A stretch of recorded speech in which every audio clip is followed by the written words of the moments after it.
Eto na mga boss, kakapasok lang na balita. Grabe si Cayetano at Marcoleta, napahiya. Sobrang napahiya sa sinabi ni Gatchalian. Isa-isa na mga senador na kulong. Nagsalita na si Escudero. Base sa impormasyong kumakalat ngayon sa social media, palpak ang script ni Senador Alan Peter Cayetano at Senador Rodante Marcoleta matapos di umanong bumenta ang drama ng kanilang grupo. Kulang pa sila sa practice, sabi ng grupo ni Senate President Win Gatchalian. Butas-butas daw ang script ni Marcoleta at Cayetano. Nilaglag pa sila ng kasamahan nilang si Senator Francis Chis Escudero. Natameme sila sa flood control, marami tuloy sa kanilang makukulong. Kaya ito sabay-sabay natin panoorin kung paano si Senador Alan Peter Cayetano at Senador Rodante Marcoleta. Grabe napahiya. Sobrang napahiya sa sinabi ni Senate President Win Gatchalian. Isa-isa na mga senador na kulong. Nagsalita na si Escudero. Pero bago tayo magpatuloy, baka pwede i-click nyo muna ang like, share, comment, subscribe at i-hit nyo na rin ang notification bell kung gusto nyo ng mga ganitong klase ng video para laging updated kayo sa mga susunod pa nating ibabalita. Kaya tara, panoorin na natin to. Isa na lang po, ano ang reaction nyo nung sumipot po rito kahapon si Senator Escudero? Thus nagkaroon po ng majority yung dating minority. I'm And you are praying now for the him. I know his circumstance. Many people close to me said a lot of things last night. At ang sabi ko, kung alam nyo lang ang pinagdadaanan ng bawat senador, alam mo ang pinakamabigat sa akin, I'm just human but pinakamabigat sa akin, pag lalaki umiyak. Kasi lalaki din ako eh. sa buong buhay ko, twice ko lang nakita umiyak dad ko. Nung EDSA Revolution and then one more time. 2 beses ko lang nakita umiyak ang dad ko. Nung nag-pass away dad ko, yung minuto na nag-pass away siya, lalabas yung luha sa mata ko, sinabihan ako ng uncle ko, you're the man of the house, you have to take charge. Kumbaga, hindi ka pwedeng umiyak. So makita ko yung kapwa senador na umiiyak, na may kaso sila, na hindi sila guilty, pero pinipilit silang sumunod. Mabigat sa akin yon. So hindi ko isa-isahin kung sino-sino yung mga yon. Yung isang binanggit ko nga kanina, walang kaso. Pero natakot na mabanggit ni Senator Lacson. That's the reality we're doing now. So I ask all of you, akala ko ba, sabi nyo, ang gusto nyo mga senador, Salonga, Tanyada, Recto, Miriam Defensor Santiago, okay, then help us. Because that's not what is happening now. Diba? Para kaming grupo ng konsehal o ng mga barangay kagawad na tinatakot ng sigang mayor. That's what's happening in the Senate now. You may disagree with me, you might not like me, but you know in your heart, I am telling you the truth. Yun ang importante. You know in your heart, I am telling you the truth. So that's my reaction. I'll keep to myself my feelings. But I tell you honestly, Jesse, I will be praying for him. I love him as a brother. Alam ko yung pinagdaanan ni Hart. Alam kong ama siya na yung nagtatanong yung anak niya anong nangyayari. So I'm praying for him. Marie Sumariam, GMA7. Of course, the Cayetano block and the Gatchalian block now are both insisting that you are right. Ano po ang magiging susunod ninyong hakbang? Lalapit po ba kayo sa Korte Suprema para maresolba po ito? Sila ang dapat pumunta sa Korte Suprema. Pero hindi nila gagawin yon dahil alam nilang mali sila. That's a trap for them that they want me to go immediately to the Supreme Court because they know it will take time. Maniwala po kayo, pag may naresto pang 20, tapos majority na naman kami, mag-iimbento na naman ng iba yon sila. So that's why I'm saying right now, no violence. I'm not calling for any kind of civil disobedience. I will calmly, actively fight for the rights of the Senate, rights of the duly elected Senate President, and appeal to people's conscience. Diba? I mean, some things like this take 1 day, some things 20 years, but so be it. Ang role ko po ngayon ay paglaban ng Senate, paglaban yung totoo. But, naawa ako sa mga magbabar exam pag hindi nagsalita yung mga dean. Kasi ngayon, as you said, kampo ng Gatchalian, kampo ng Cayetano. Ngayon kasi, parang inaano nila, sinong Marcos, sinong Duterte. Siguro naman, the Philippines is bigger than just 2 issues and 2 personalities, di ba? We can start deciding what's right or wrong per issue na hindi ka nababash ng kalaban o kakampi mo. Di ba? Yun ang problema. Sir, just a follow-up. Can you just expound on what you mentioned a while ago that sometimes if you have to bend the law to please Malacanang, are you saying na Bend the Malacanang has a Constitution. hand on this? That's why nagkaroon ng 12 sa kabilang kampo? Or what are Yeah. you, what is your No, reason for saying it's such? so, Senator Jinggoy told the Senate media, di ba? At the right time, susunod na kabanata, ilalabas sa inyo yung ebidensya ng mga tumatawag sa kanya nasa kabinete yung mga yon na ino-offer nga na wala na siyang kaso na basta't wag siyang aalis. That was not the first time that happened. It happened in February nung si Senator Legarda. At least 3 o baka 4 silang tinawagan. Etong 11 nagmi-meeting to with Malacanang. Etong kahapon na nangyari, coordinated yan. Di ba? I'll stop there kasi it's obvious naman eh. Di ba? So, but let me say this, that's the problem. The President keeps getting wrong information. Pati yung 11, yun ang sinasabi. Na kalaban, gusto kang alisin ng mga yan, yung NBI hindi pumasok, sila ng gulo, sila nagpaputok. Ang nagpapasok ng NBI sa Senate premises, mahigit 20 agents, ay si Senator Soto. Kompleto kami ng CCTV yan. Ang nanggulpe, NBI.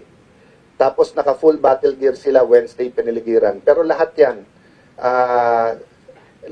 ay on the record at lahat yan hindi dumadating sa Pangulo ang tamang impormasyon.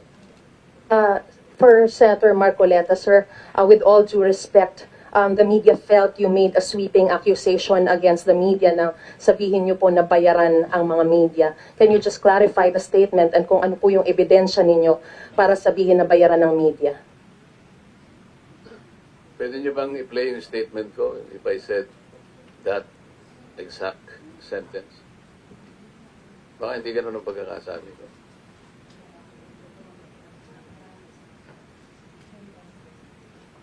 Diniretso ko ba, media? Gano'n? Oh, gusto ko lang marinig muna para ang dami niyo. Parinig ka lang. Ha? Na? O yun. Kasi sabi mo, media, parang lahat na eh. Hindi ko nila lahat. Kasi, you know, I'm coming from deep frustration. Ito na, umpisahan ko na eh. I was using the example in the rally of the INC last July 13 yata, yung 2025. It was a 2 million crowd gathered in Luneta. Rally ng INC yun. And I am one of the 4 speakers. So kung January 13 yun, January 14, I was expecting that will be reported. Nireport naman talaga. Ang banner, 2 million crowd gathered in Luneta. Except for the fact that I was the only one among the 4 speakers who provided the context of that rally. That rally kasi called for the rule of law, the due process of law, and then the INC,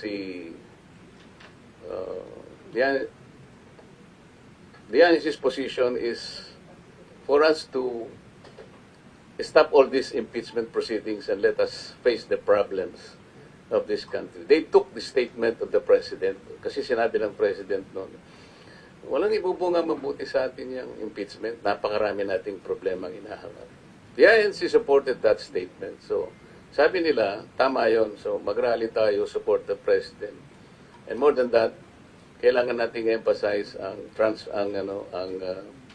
rule of law and due process. Ako yung nag-provide ng context na yun because hindi dahil sa ako lamang ay ang abogado sa INC. Marami po kaming mga kapatid na abogado sa INC. Kaya lang ako lang ang nagkataon na member ng Congress. So I was in a better position to explain how the rule of law and due process are being violated. I spoke for about 45 minutes in that rally. Ano po yung pinaka-influential po nating mga malalapad na dyaryo? Philippine Inquirer and Philippine Star. Yung nag-report po ng incident na yon sa Philippine Star, 8 reporters. Pinagsama ang isang... They work on only one report. 8 reporters. On the other side, Philippine Inquirer, 3 reporters ang nagsama-sama to develop that story.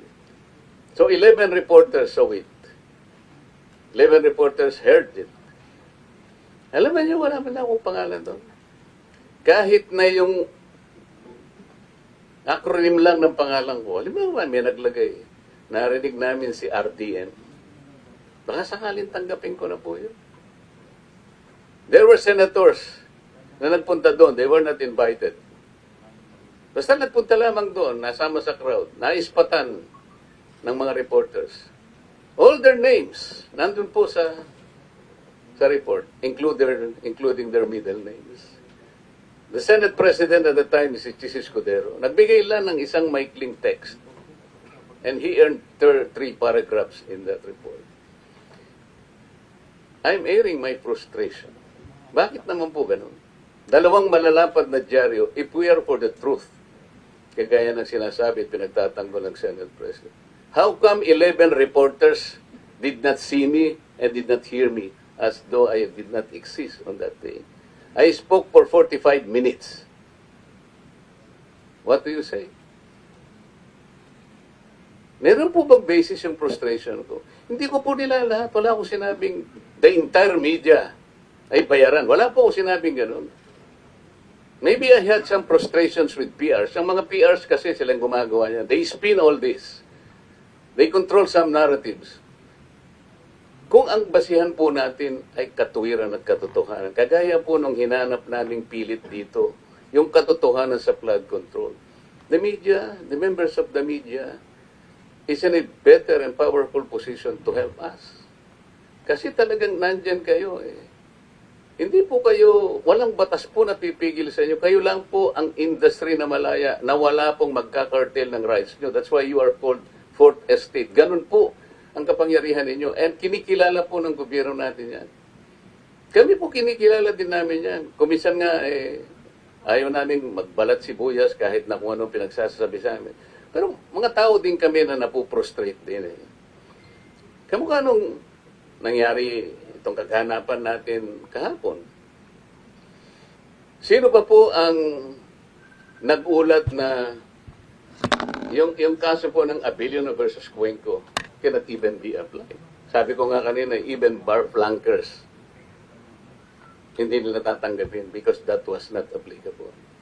Pero yun ang sinasabi nung mga nag-stage ng power grab kahapon. Alam po ninyo yung doktrina na itala ng Korte Suprema doon po sa Abilino and Abilino versus Cuenco. Tsaka po yung binanggit nila noong presidente pa si Senate President Franklin Drilon. Ang doktrina po ganito eh, pag merong isang miyembro ng Senado na wala po sa bansa, kaya nang nangyari sa Abilino versus Cuenco, isa po yung wala nung panahon na yun. That was March 21, 1949. So 23 lang po.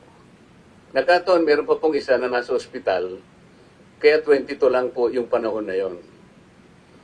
So pwede na po yung 12 dahil wala po yung isa. Ang sabi po ng Korte Suprema, because they are outside the country, they are outside the coercive jurisdiction of the Senate. Nangyari din po sa mga LGUs yun. You have to look at the cases of La Carlota cases. Yun pong Zamora versus Carvalho. Mga ano po ito? Mga local government cases. Ang sabi ng Korte Suprema, pag wala po sa Pilipinas, they're outside the coercive jurisdiction of their sangguniang bayan. Ganon din sa panahon po ni President Franklin Drilon. Alam po niyo kung ilan yung outside noon ng bansa? 4 na senador po yung wala. So ang basis po ngayon ng majority, 20 na lang. So yung 11 po pwede ng quorum. Pero yung nangyari po kahapon, ang basis po is 24. Sino pong makakapagsabi sa inyo na si Senator Bato ay wala na po sa bansa?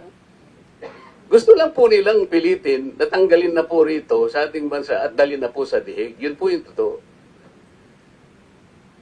Si Senator Jinggoy naman po, nandito pa rin po. Nakadetain sa ating kulungan, sa ating bansa. 24 pa rin po. Pinipilit po nila na i-apply po yung mga bagay na hindi pwedeng i-apply.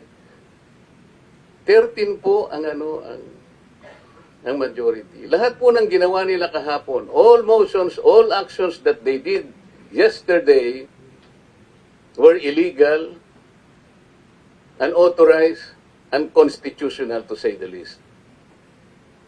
Ba't po nagmamadali silang ganun? Ayaw po nilang matuloy ang pagdinig sa araw na ito. Kaya po kinuha nila kagad yung Blue Ribbon. Yun po yung pinagtatakpan nila. Ako po hindi ko pinagpipilitan ng sarili ko. Kung sila po ay gagawa lamang ng nais nating gawin lahat, malaman ang katotohanan sa likod ng karumal-dumal na pagnanakaw na ito, okay po yun eh. Nakita po ninyo kung anong ginawa nila nung sila ang nasa majority. Ano po ang ginawa nila? Natanggal po kami, okay lang sa amin po, nangyayari naman po sa buhay ng Senado yun eh. Acceptable po sa amin yun. Pero ang una lang tatargetin dahil nga sa Blue Ribbon. Tingnan po ninyo, kinuha nila yung Blue Ribbon at nagsagawa kaagad ng kung anong announcement na walang pagdinig ngayon at naglagay pa sila ng isang schedule para sa susunod na araw. So naguluhan nga po yung mga inimbita namin, talagang gusto nilang gawin. Lahat manggulo, gagawin lahat para sa ganun mapagtakpan nila yung direksyon na tinutungo natin para malaman natin ang katotohanan. Yun po sana ang gusto kong ipakiusap sa inyong lahat kung talaga pong minamahal natin ang ating bansa. Sapagkat ang pinag-uusapan po, hindi na tayo dito. Ang pinag-uusapan po natin ang kalagayan ng bansa natin sa darating na panahon. Ngayon po alam na natin kung anong nangyayari na sa bansa natin. Ang inflation rate ngayon, alam na po ninyo, 7.9%. Magbilang na po kayo ng mga ilang araw na lang, magiging double digit ito. Alam naman po ninyo kung ano magiging epekto nito. Outstanding debt natin, 18 point something trillion pesos. Ano po yung foreign direct investment? Gaano po ang porsyento na ang ayaw na mag-invest dito sa ating bansa? Higit sa kalahati. More than 50%. Wala na pong gusto sapagkat nakikita na po nila ang instabilidad sa ating bansa. Hindi pa po tayo gagawa ng paraan para ayusin natin.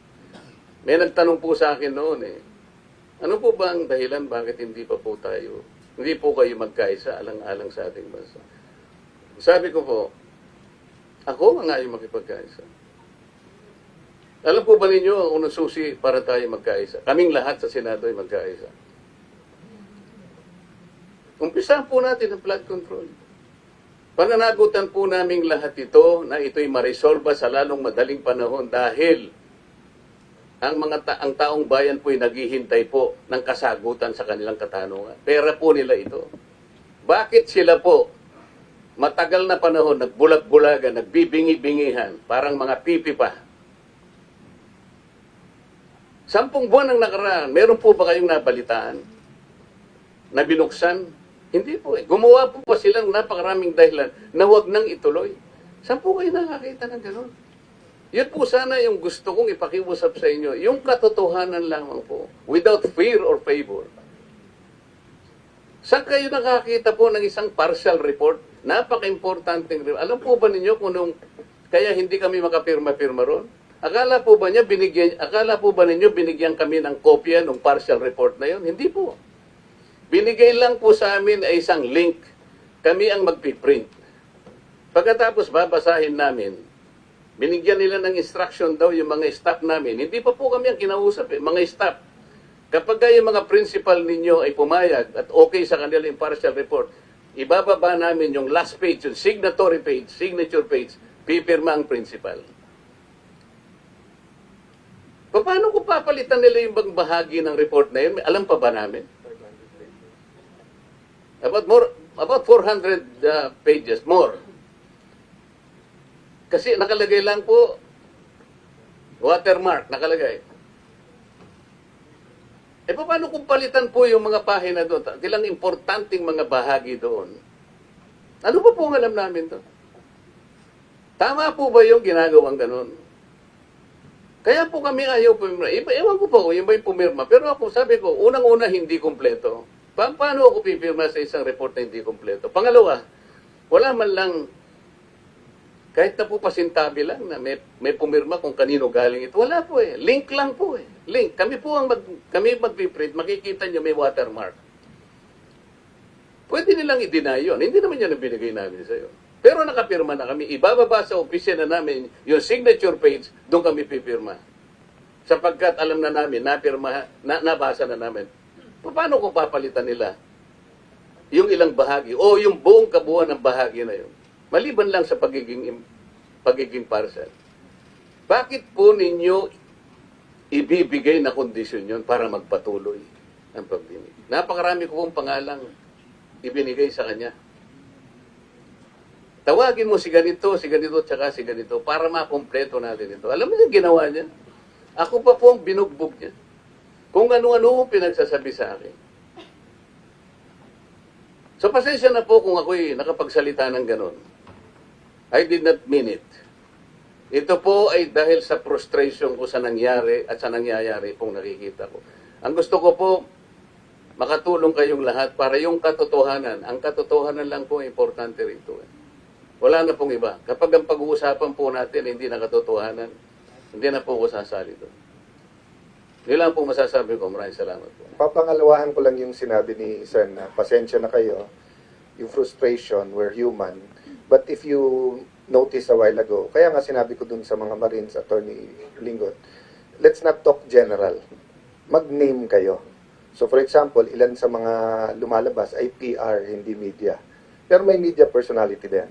But just to share his frustration, meron na radio personality and news anchor, hindi Channel 7. Nandito, nung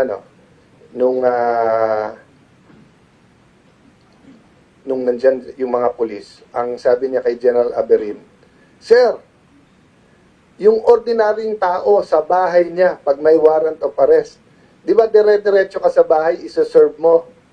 Dito hindi niyo ma-serve. Ordinaryong bahay ba ang Senate? This is one of the biggest news channels at experience anchor to. So kung ikaw nanonood ka, kilala mo yung credibility ng stasyon at yun. Hindi ka ba medyo di ba? O the same radio station naman nila, kanina pinapanood ko sa loob. Expert, tama yung 12. Yun lang nakabaranda sa nila. Okay. There are probably 1,000 legal experts in the country. Many disagree. Kung ikaw nanonood, expert 12. So, yung pong sinasabi na, if you look at all these newspapers, not all, I haven't read everything, it's legitimate news, kahit i-front page na Cayetano, Aplaza, and Robin kinakasuhan sa obstruction of justice. Pero so far, yung binabasa ko walang nakalagay dyan na mismong si Secretary John Vic Remulla at yung PNP nung May 13 ay nagsabing, sila mismo nagsabi walang warrant of arrest, wala silang arestuhin. So paano naging obstruction of justice na pinigilan mo yung mag-a-arrest kung wala naman nag-a-arrest? Alam nyo rin dahil ni-report ko sa inyong lahat na sinabi ng NBI may warrant pero hindi kami binigyan ng kopya. So kung may warrant kay Jessica Soho at walang hindi ako binigyan ng kopya at pinauwi ko siya ngayong hapon, walang obstruction of justice yon. Di ba? Pero kung binigay nila sa akin ng warrant at sinabi ko sandali, naka-protective dito sa Senate, and then pinatakas ko, may obstruction of justice doon. So hindi mo masisi sa amin na hinahabol din namin yung old style ng reporting na buo yung storya. Di ba? Hindi clickbait na eto, tapos sa susunod na araw sasagutin, etc. Having said that, it's not a perfect system. Many of you can't reach me. Di ba? Because it's a fast-paced news and you have to get the news. So, let's just bear with each other. But as Senator Marcoleta said, no, he meant it in the context that there is PR and there are things we need to balance, but he didn't mean that most or many. No? So, yes. Yeah. Mayan Los Baños, TV5. Hindi rin stasyon niya. Thank you, sir. Hanggang doon lang ako, hindi malalaman yun eh. Sir, si Acting Senate President Win Gatchalian held a press con this morning. He said he wants to reach out to you, all the members of minority and majority. He appeals for unity and get back to work. Will you be speaking to him, sir? Nag-invite na ba siya sa inyo? Anytime, pero man, correct ko lang kayo ha. Okay. Rule 2. The office of officers of the Senate, which is Rule 1, Senate President Pro Tem. Congressman Pepito Alvarez is here. Yes, please join us here. Nabanggit ang pangalan. I'm sorry, Congressman. He's an old friend. Hindi siya pinapasok kaagad ng guard. Diba? But everyone is free to refute. I'll pass it to him after this kung okay lang. Ito lang mayan ha. Sige po. Section 1, the Senate shall elect its officers, President, President Pro Tem, Secretary, okay. Number 2, the office of Senate shall be elected by the majority of all its members. Hindi quorum yan ha, majority of all its members. 24 ang members, 24 members buhay. So 13 yan. They elected Win with 12. So hindi siya SPP. Okay. Okay, and even if he was SPP, sa Rule 4C, kailan pwede magkaroon ng acting? In the event of resignation, removal, death, or absolute incapacity of the President. They cannot remove me with 12. They can only remove me with 13. I'm alive. Okay, look at Rule 10. The term of office of President, Secretary, Sergeant at Arms, etc., shall end when their successors have been elected. Have they elected? Hindi. We would be wise to meet in the Senate President's office pero ayaw pang umalis ni Senator Soto. Diba? So, kung gusto niya makipag-meeting, ayusin nila, mag-meeting kami dalawa sa office of the Senate President. Diba nandito naman kami ngayon, alam niya naman may hearing, ang mahirap yung panay media, I wanna reach out, etc. Pero pagkausap yung mga miyembro namin, wala kayong kaso kapag sumama kayo sa amin. I mean, let's be honest with the media. Hindi yung pang-media, we're willing to talk. Diba? Pero pagkausap yung mga miyembro namin, I'm not talking to Win, I'm talking to all of them in general. Gusto nyo kaming kausapin, trinetreten nyo kami, ini-intimidate nyo kami. Gagawin nyo illegal kahapon, tapos sabihin nyo, willing kayo makipag-usap ka, aminin mo, hindi ka naman Senate President Pro Tem, at hindi ka acting Senate President. Di ba? So, ibig sabihin, kung sabihin ko, ako na presidente ng Pilipinas, sabihin ko kay President Bongbong, Boss, willing ako makipag-usap. Kalokohan naman yun. Diba? Sir, So, be honest with each other. Huwag pang propaganda lang. May nasa follow-up. Sir, last lang po.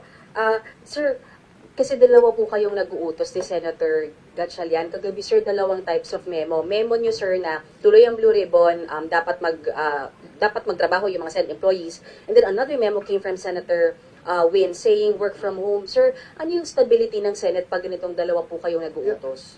It has been proven, ladies and gentlemen, Noong May 11, kami sinisi kay Senator Bato, it has been proven, sila nagpapasok ng NBI.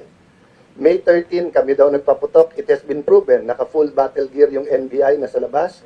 Ang likod po ng office, extension office ni Senator Lawrence, sa likod po, di ba sa mismong video ng PNP, yung mga aircon po yon ng mga office sa Senate.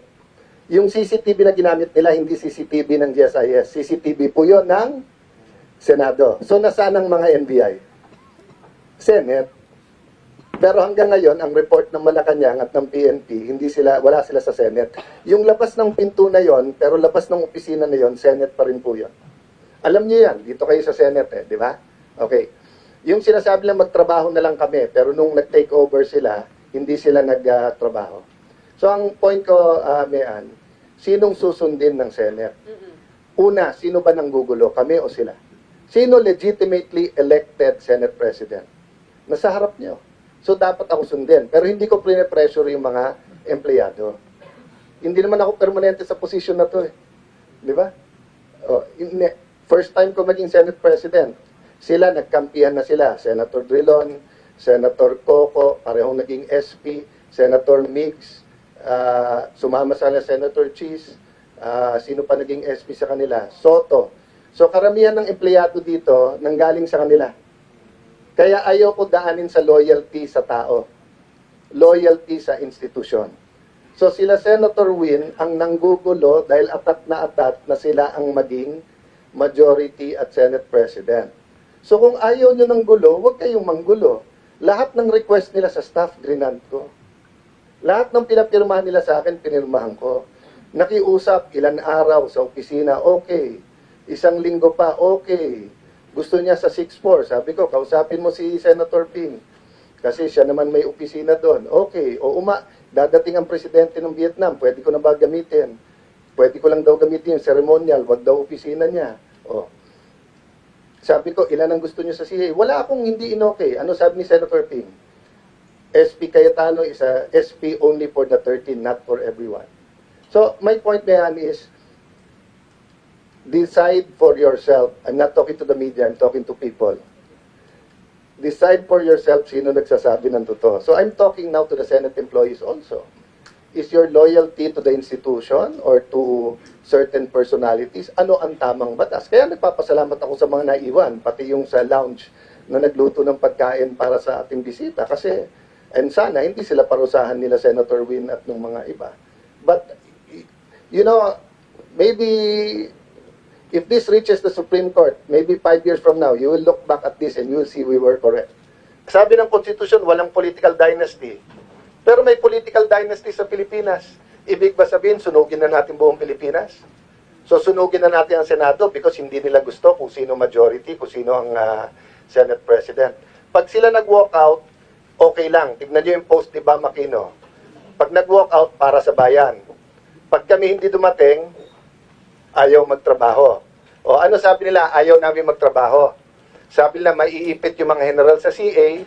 Sabi nila, kawawa yung mga pasyente sa ospital, kawawa yung mga estudyante, etc. O nung nag-session sila, may 12 sila.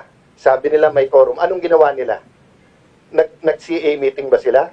Technically, they can have a session till tomorrow. Hindi. Nag-adjourn sine die.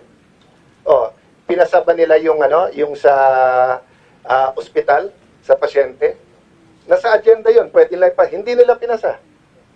So makikita mo, they're talking about power. We're talking about what is right. Yung katotohanan, napansin nyo kanina, if they attended today, then na-test nila yung credibility. Ito ang ayaw lumabas. Diba? Why would you call, ang nakalagay sa rules dito, kapag ka may problema ang security ng Senado, you can ask law enforcers, pati police for help. Kita nyo gano'ng kadaming police na sa labas. Saan ka nakakita, Secretary of DILG ang papatawag? So, si Senator Win wants to be Senate President, but he's exercising all kinds of immaturity to our democracy. Papayag siya, 12 lang. Papayag siya, acting SP, samantalang nakalagay dito, you can only have acting SP pagkapatay na o walang SP. Papayag siya na ang tatawagan niya, Secretary of Interior, para dito. Anong image ng Senate? So, dun sa inyo na buhay pa nung martial law, anong ibabalik natin yung ganun image? It was a different time. There were different circumstances. So, ang sagot ko, Jessica, doon, they have to deal with it. And I have to deal with it. But I have to assert my authority as Senate President. Now, it's up to the employees ng Senate sa konsensya nila. Kasi alam naman nila kung sino nagsasabing totoo. So now it's between power and truth. The truth is, and all of you know this by your heart, there are 24 senators. So you need 13 for a quorum and for a majority. Eto, tanong ko sa inyo ha, kung napasa nila, quorum, 22 daw, 12.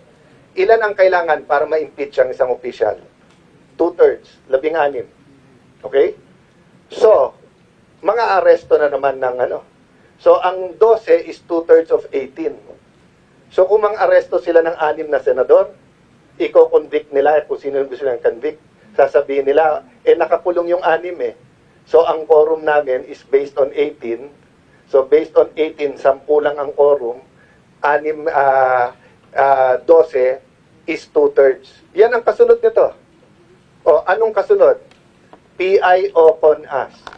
So, hindi biro yung kasunod doon. Hindi to labanan ng si Soto o si Cayetano, si Gatchalian o si Cayetano, ang Malacanang at Senate. Hindi po. Future ng ating bansa ang at stake dito. Kaya hindi masagot diretsyo ng Malacanang at ng 11+1 kung anong pinanggagawa nila. Sabi nila, ekonomiya yung issue. Ayaw naman nila mag-usap tungkol sa ekonomiya. Sabi nila, impartial daw yung trial, kailangan impartial. O may nakita na ba kayong partiality sa amin? Is there anything in my reputation? Sabi nila, yan si Alan nangahagat ng amo niya. O unang-una, hindi ko amo si Vice President Sara. Pangalawa, kaibigan ko siya, pero hindi namin parating nagkakasundo sa politika. O, so wala naman pala silang angal sa impartiality ko. O, bakit niya yung sinasabi? So, Ma'am Jessica, the point is, for their convenience, the media, the Constitution, Senate should bend backwards? I don't think so. I think they should follow the law. Ngayon, kayo bilang Pilipino, ano ang masasabi nyo at reaksyon sa balitang ito? Mag-iwan kayo ng komento sa ibaba at atin niyang babasahin isa-isa.